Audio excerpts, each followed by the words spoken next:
Պարոն Բալայան, Նիկոլ Փաշինյանը վերջի կառավարության նիստերին թիրախավում է դասել դատական համակարգը, դատավորներին անվանում կոռուպացիոն դատական համակարգի ներկայացուցիչներն, ասում են կաշառք են վերցնում, այս աղմկոտ գործերով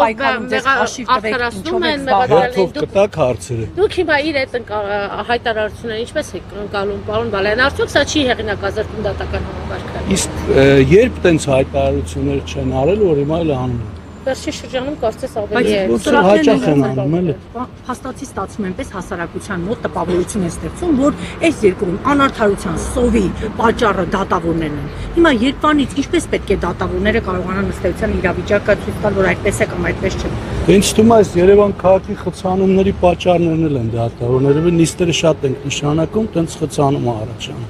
Ոչ ինչ ասեմ։ Պարոն Բալայան, երբ հաշիվ տալու հետ կապված էլի, ասում եմ հաշիվ տվեք ձեզ հարգելի դատավորներ, ինչով եք զբաղված։ Պարոն Բալայանը օրինակի համար իրեն ինչպես պետք է հաշիվ տա, որ օրինակ դառնաս Նիկոլ Փաշինյանի սրտի դատավորը։ Մեթոդը ո՞րն է։ Իսկ դուք ինչ եք կարծում, որ պետք է ինչ-որ մեկի սրտի դատավորը դառնա, ամեն դատավոր իրեն հաշիվ է տալիս։ Իր գործունեությամբ, իր աշխատանքով, չէ՞։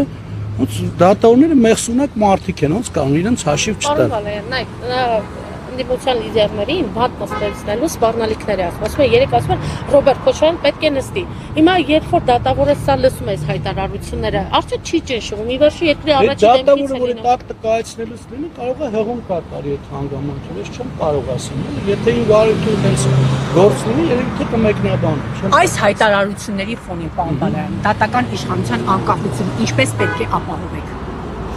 Դատական իշխանության ապահովման պարտականությունը ինձ թվում է բարձրագույն դատական խորհրդի վրա է դրված, իրենք պետք է ապահովեն։